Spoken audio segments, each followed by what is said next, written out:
Tu lista de 10 autores de cómics favoritos.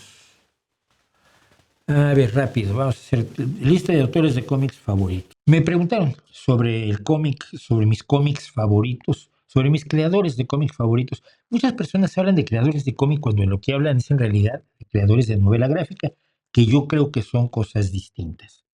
Entonces yo empecé a hablar de mis creadores de cómic y luego me di cuenta, primero que nada, que olvido nombres, esto es normal en mí. Desde que era muy joven olvido nombres. Hay quien me recomienda hasta vitamina D para la memoria. No, así soy. Es un problema que tengo con los nombres toda la vida. Pero también me di cuenta que tenía yo mucha información y que esa información valía la pena completarla.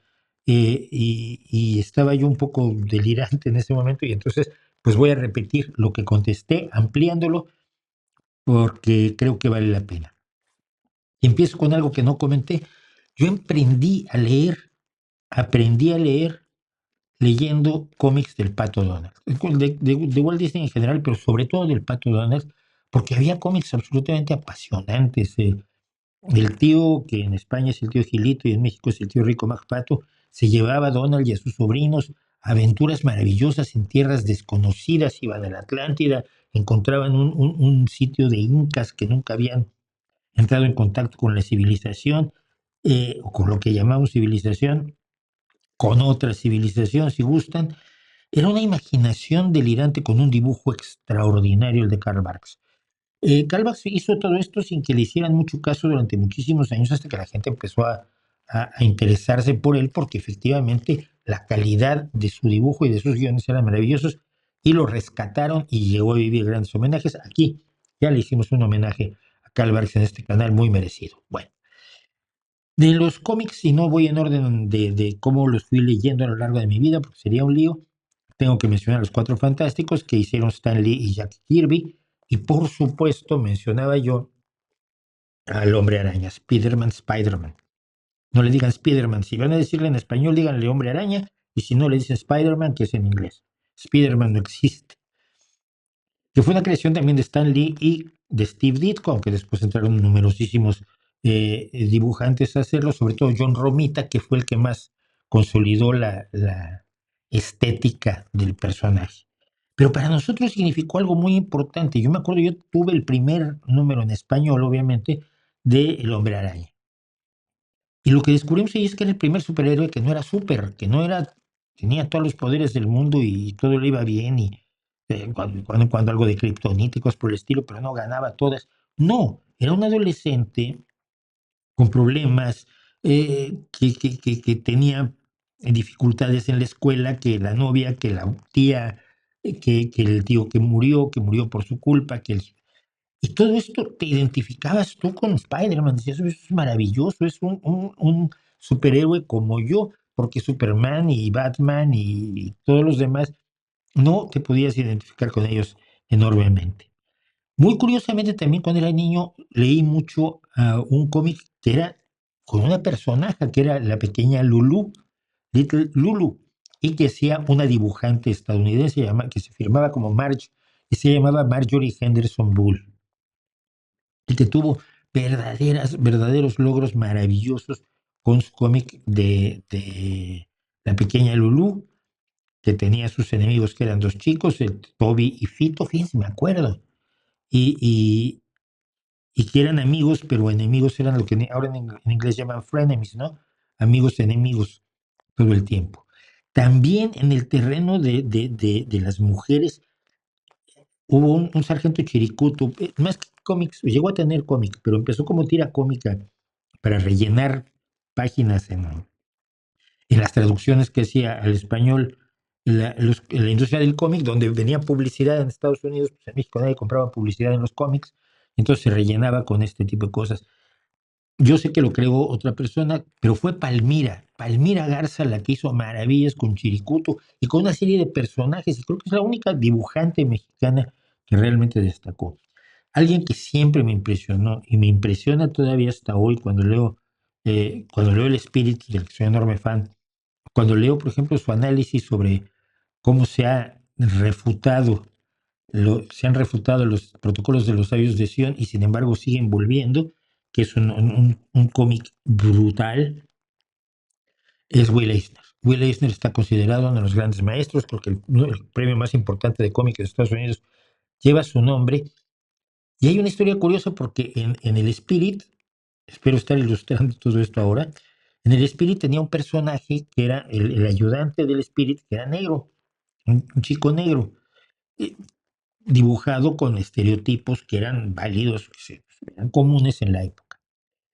Y esto ahora te ha traído problemas y ha traído dificultades a la hora de hacer las reimpresiones. Pero ese mismo personaje fue la inspiración desde el punto de vista de dibujo, de otro personaje que para muchos niños de mi época fue importantísimo, que fue Memín Pinguín. Todo el mundo le decía pingüín, pero no llevaba diéresis, era Memín Pinguín, porque era un pingo, porque era un pingo es un pequeño diablo. Y era un personaje negro en un barrio mexicano con una madre negra que era una mami sacada de la caja de Aunt Jemima, de los hot cakes de Aunt Jemima. Y Memín Pinguín estaba muy inspirado en el personaje de Will Eisner. Para mí fue importantísimo ese personaje. A mí me enseñó, por ejemplo, a tratar bien y respetuosamente a las personas con discapacidades, porque había un arco de historia de Memín Pinguín, donde había un muchacho, un chico, que entraba a la escuela, que era gordo eh, y con un retraso mental notable. Entonces le empezaba a hacer la vida imposible, Memín, y tú te enojabas siempre, mi personaje querido, pero ¿cómo te atreves? ¿Por qué maltratas a este pobre chavito? Que con el tiempo se hicieron evidentemente amigos y aprendió a cuidar y a respetar a su amigo Tro- Trofín, Trifón. Trifón, porque le llamaba Tripón porque era gordo. Era muy desagradable. Con esa educación ya no podías querer tú al Chavo del Ocho. Eh, Me enseñó también el antirracismo cuando los chicos van a jugar a Estados Unidos, un partido de béisbol o de fútbol, no me acuerdo, y en una heladería no le quieren servir un helado a Memín porque es negro y aquí no se sirve a negros, y los chavales, sobre todo uno de ellos que era más bestia de todos, Carlos, arma un lío dentro de la heladería y acaban todos en la cárcel. Eso te enseñaba Yolanda Vargas Luche y el dibujante original que fue Alberto Cabrera, pero que el que realmente hizo lo máximo con Memín Pinguín fue Sixto Valencia, uno de los más importantes dibujantes de Editorial Vid, que fue de Yolanda Vargas Dulce y de Guillermo de la Parra, Guillermo de la Parra, creo que sí. Bueno, el señor de la Parra, esposo de Yolanda Vargas Dulce, que produjeron una gran cantidad de cómics, pero el mejor para mí siempre fue el Memín Pinguín. En México hay que mencionar siempre a Gabriel Vargas y a la familia Burrón, que retrataba la vida de la gente de la clase más desprotegida de México. Ella era una mujer de armas tomar, Borola Burrón, y él era prácticamente un señor muy sumiso que era peluquero. Y las historias de la familia y de la gente a su alrededor, con cosas incluso muy truculentas, formaron la historia de la familia Burrón, que sí es uno de los clásicos de México. ¿Quién más me gustaba mucho? Robert Crumb, el del cómic Underground, al que descubro yo a través de la portada de Cheap Thrills de Janis Joplin, el primer disco de Janis Joplin, con el cual me enamoré de Janis Joplin desde entonces hasta el día de hoy. Y bien, me empecé a seguir lo que hacía Robert Crumb en los Estados Unidos, en las pocas cosas que le podías poner las manos encima. Soy muy fan aunque no sea cómic, sino tira cómica, soy muy fan de Bill Watterson. El Bill Watterson es el que hizo Calvin and Hobbes, y me parece una de las cumbres de la tira cómica, sin dudar. Otra, quien me enseñó inglés en gran medida fue la revista Mad. La revista Mad tenía los mejores dibujantes del mundo: Dave Berg, Mort Stroker, Jack Davis, Don Martin, Will Elder. Eran gente que era capaz de una expresividad extraordinaria en dibujos, con estilos además muy definidos, y que a mí me enseñaron muchísimo. Yo me la pasé siempre muy bien leyendo la revista Más, que ahorraba yo para comprármela, porque había que comprarla en las tiendas especiales que traían revistas de Estados Unidos, ¿no? Y voy a lo de, y sí estoy jugando con el tiempo de manera muy terrible, pero en un momento dado en los años 70 en México, a raíz de Ríos, precisamente a raíz del éxito de los Supermachos de Ríos, que fue su primer cómic, el segundo fue Los Agachados, cuando yo más o menos conocí a Ríos. O sea, leí Los Supermachos y leí Los Agachados, pero yo acabé trabajando en Editorial Posada, que era la que publicaba Los Agachados, y entonces allí pues, llegaba Rius y él era supuestamente vegetariano, y porque su mujer era vegetariana, pero luego se mandaba a traer unas tortas de lomo de este tamaño mientras fumaba desesperadamente. Y ya en los últimos años no fumaba. Eh, pero a raíz del éxito que tuvo Rius, surgieron una serie de cómics que duraron muy poco tiempo. Uno de ellos, porque el autor murió, Emilio Abdalá, un joven dibujante de yucateco, si mal no recuerdo, que se firmaba como AB, que hizo 5 números de un cómic maravilloso que fue Wables Mobles, absolutamente surrealista, absolutamente fantástico, algo que no tenía parangón. Y otro que fue tremendo fue Vadillo, pero el cartonista que hacía los cartones políticos en la revista Siempre. E hizo una serie también, un par de docenas de números, de lo que fue la familia Placa Chica. En México, en una época, para que vean lo ridículo que podían ser las cosas, en una época en México, las placas con los números más pequeños se le daban a los políticos para que no les molestara la policía. Y se llamaban las placas chicas, las placas de números pequeños. Y entonces los placa chica eran los políticos, los poderosos. Y la familia placa chica es esta familia de políticos con unos hijos repelentes, con una esposa horrorosa, con un tipo corruptísimo al frente de la familia, el señor placa chica, que hizo una crítica de una ferocidad enorme que también tuvieron el guionista Sergio Magaña y el dibujante Luis de la Torre cuando hicieron El Watusi.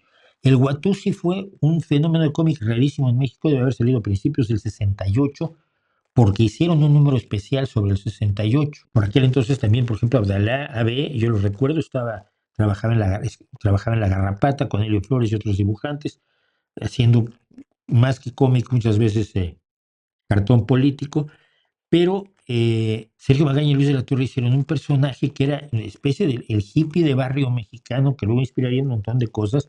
Quizás algún personaje mío de novela de la música de los perros está inspirado en el Watusi, lejanamente al menos, pero hubo un número especial del 68 que no le gustó nunca al gobierno.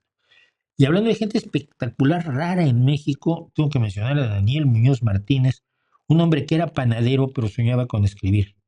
Y como soñaba con escribir, acabó escribiendo El Pantera, los guiones del Pantera, que convenció, si mal no recuerdo, también a Mendizábal de que, de que, de que lo publicara. Le pusieron un dibujante, luego pasaron varios dibujantes por allí, algunos excepcionalmente malos, por desgracia, que contaban la historia de este personaje, un detective a la mexicana llamado Gervasio, que vivía en los bajos fondos mexicanos, que yo curiosamente tuve la oportunidad de conocer. Esa es una historia para otro día. Y que se ve un detective que se llama Gervasio, ya es raro, ¿no? Y contaba las aventuras, pues, de este hombre al que le decían el Pantera, con su cabello negro y un mechón blanco, y que decían que tenía cara de cabeza olmeca, porque así lo concibió el primer dibujante. Luego están algunas cosas que se hicieron en México que fueron especialmente importantes. Fantomas.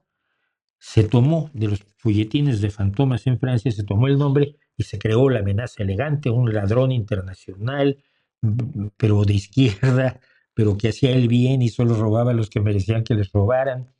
Le hacía la vida imposible a un inspector francés, inspector de la Sûreté, el inspector Gerard, fue un sueño de Guillermo Mendizábal, también de Rubén Lara, que hicieron el Fantomas. Luego por ahí pasaron todos los guionistas del mundo, entre ellos dos que yo conocí, el maestro Alfredo Cardona Peña, que fue uno de mis maestros de periodismo, y Gonzalo Marté, gran amigo, magnífica persona, de esas personas que cuando tus amigos más cercanos te dan la espalda, él que era un amigo más o menos lejano, yo te ayudo. Ese es Gonzalo, al que quiero muchísimo. Y el otro cómic quizás que mencionaría yo antes de caer bueno, hay que mencionar a Quino porque me parece uno de los más grandes eh, dibujantes y conceptualizadores de la capacidad comunicativa, no solo del cómic, sino del cartón, de que en un solo dibujo te puede hacer un ensayo completo, te podía hacer Joaquín Lavado Quino. y no recuerdo el nombre ahora, del creador de una que esa sí es novela gráfica, pero de las mejores que se han hecho en la historia, que es Maus, que me impresionó enormemente cuando la leí. Termino con Ríos de vuelta, porque Ríos fue una influencia muy relevante en México, y fue una influencia muy relevante no solo en el cómic, sino ideológicamente. Yo me peleaba con Ríos cuando lo leía, porque decía yo, bueno, pues es que está defendiendo aquí que si los extraterrestres y si la herbolaria, ya de niño, de adolescente, me daba yo cuenta que eran patrañas, ¿no? Pero por otro lado promovía o defendía una posición de izquierda que lo llevó a defender a Cuba hasta la muerte. La única vez que yo realmente hablé con Ríos fue cuando vino aquí a Gijón, hace muchos años. Hombre, contaba yo que estaba yo en la editorial Posada y que tal y cual. Y estuvimos largo rato conversando y conversando sobre cómo lo habían engañado a él en Cuba. Y le dije, yo había unos años antes estado en Cuba y también había yo visto el desengaño cara a cara, porque la publicidad, la propaganda y el relato eran enormes. Pero Ríos fue una enorme influencia eh, ideológica, sobre todo en México, y es raro que un cómic pueda tener esa enorme influencia. Me faltan algunos, por ejemplo, estaba, ¿cómo se llamaba? El que hacía Pogo, Walt Kelly, uno de los mejores cómics políticos de los Estados Unidos, que llevaba historias maravillosas. Tenía, por ejemplo, el personaje conservador era un buitre que hablaba en letra inglesa, en letra gótica. Entonces debe haber sido mortal escribir la letra para los diálogos del buitre, aquel que era el conservador. Y Pogo fue uno de el que descubrió una de las frases más terribles de la política, que es: hemos encontrado al enemigo y somos nosotros. Seguramente hay muchísimo más en mi historia respecto al cómic, pero esto por lo menos es lo que quería contar, porque es lo que está más presente, y es muy notorio cómo el cómic ha formado parte de nuestra vida, y precisamente por eso, después de terminar, contaba yo esto cuando me decían si todavía se debería publicar cómic. ¿Cree que hay futuro en dedicarse a la publicación de cómics o ya es un medio superado por la cultura del vídeo corto de TikTok? No, no, no, no. A ver, la animación y el cómic son dos cosas distintas. Aquí sí no los hallo iguales. No, una novela no es igual que una película. Son lenguajes diferentes. Son formas distintas de acercarse a la persona, ¿no? El problema del cómic es la publicación en papel contra la publicación en digital, ¿no?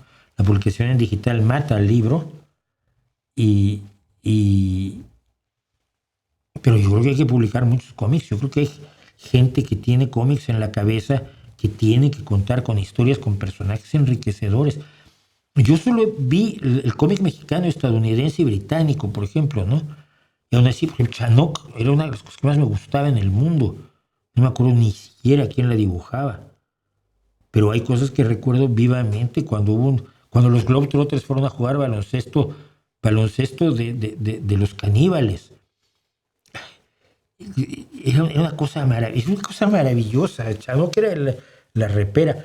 No, yo creo que hacen falta muchos cómics y muchos comiqueros y mucha gente que haga cómics, pero desafortunadamente su salida va a ser más fácil por la pantalla digital que por el papel, ¿no? Hay que hacer cosas de muchísima calidad para que merite el papel. O es lo que yo creo.